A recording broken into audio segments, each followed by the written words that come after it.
As we get closer to Thanksgiving here on 207, we're bringing you the finest chefs in Maine tonight, tomorrow, and Wednesday. They are our news center colleagues. Leading off, our social media coordinator, Brett Whitmarsh, former 207 producer, so he knows his way around this kitchen. Yeah, I've had 8 years on the other side of these cooking segments, so you would think I should probably be able to do this, but we'll see. You have been in the control room literally for hundreds and hundreds of cooking segments. Now you're in front of the camera. What are you making? I'm making my favorite Thanksgiving dish, whiskey apples. Whiskey apples. This sounds intriguing. I've never had these. Where do we begin? Well, basically, I like to start with Macintosh apples, and I like to get them nice and big. These are kind of small because these were what were available last night when I ran to the grocery store. Okay. We've already peeled them, and basically you want to cut them up into pretty good sized chunks, probably about 4 chunks an apple, and then toss them right in. So we should probably get going with the cutting. Start cutting. So cutting them up roughly into quarters, you say? Pretty much quarters, yeah. We don't want the core, but we basically, but pretty much you can salvage the apple, You don't have to. And we're taking the seeds out, I'm guessing. Take the seeds out if you can. If you get a little bit of the core, pop those out. But basically, if you have a little bit of the skin, that's okay. That's all right. And then once you've got them cut up, pop them right into the pan here, which I've got on a low heat right now, but we're going to fire that up. You're doing smaller chunks. You're doing sort of like large bite-sized pieces. Yeah, kind of. Right. Okay. You don't want them too small because the trick is you want them to sort of break down a little bit while they cook. Okay. We're going to add some sugar and some butter and, of course, the whiskey. And you don't want to, have them too small when they get in there. Now, is this a family recipe? Is this something you sort of grew up with? This is actually something I found about 8 years ago when I started on 207. I don't know how I came across it, but we were just sort of, for one Thanksgiving, we were looking around for a nice apple recipe to add to something, and we found this one. Yeah. And it's just become a family favorite. And nice. Really, you don't have to make it just at Thanksgiving. We like to make it around the clock. Sure. It's good with just about anything. You can have it with venison. You can have it with, I like to have it with pasta. I've got a dish here in front of butternut squash ravioli, and I love it with butternut squash ravioli. I adore it with that. I've been working with you for 8 years, Brett. I've never once, and we talk about food a fair amount, I've never once heard you talk about eating venison. You're a venison eater?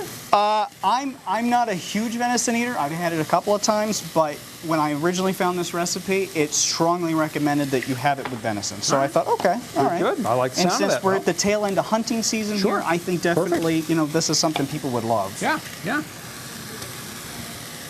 So, and again, you don't want to waste the core. You don't need it, but if you can get other little bits off of it, right. Every little bit will help.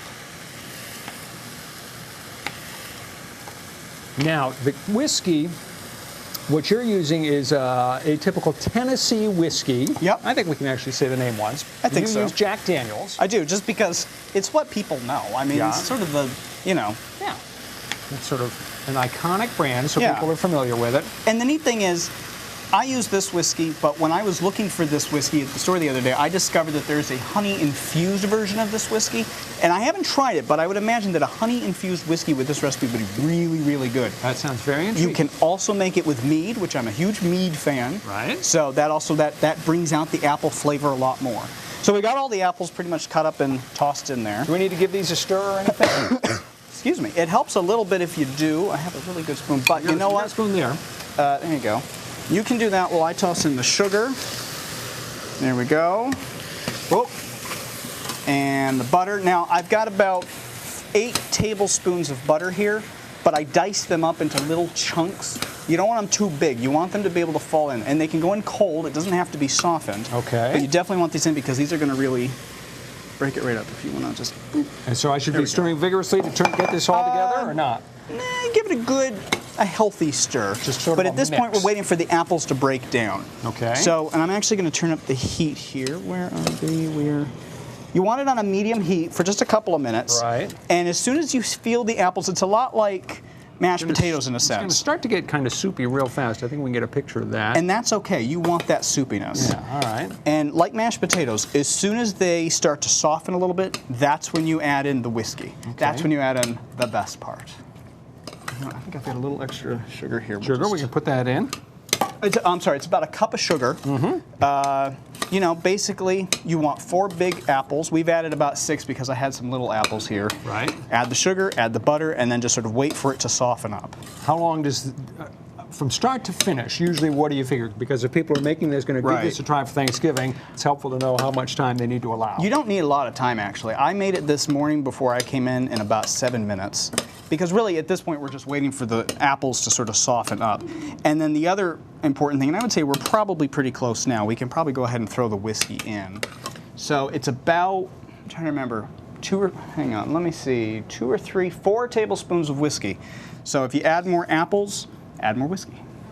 So, and essentially at this point, you want the whiskey to burn off, is what you're going to do. So the alcohol sort of seeps into the apples, and you want to sort of burn off as you go. And you can give it a few more stirs. Do I want to give that a few more stirs? You really want to mix the whiskey into the sugar and the butter and the apples and let it do its thing. This sounds good. And this smells good too. The smell will just knock your socks off. I mean, if you come home after a long day and someone's already home making this for you, then you know. You'll know you went to the right place. You'll know you went to the right house. So how do we know when this is ready, Brett? Pretty much, it should look a little bit like apple sauce, but you want the sauce, you want the chunks of apple to be softened, but it's sort of, you want to taste a little bit. If you still taste too much whiskey, then maybe let it cook a little longer. You really want the whiskey to burn off. The whiskey should pretty much disappear as it usually does. All right. So once it's ready. There's a bunch of ways you can actually have this for Thanksgiving. Now, I personally like it as a side dish with my turkey because, you know, I'm nuts about apples. But you can also, as I mentioned before, you can make it with the pasta, with the butternut squash, and serve it, you know, if you're just having it for a regular meal.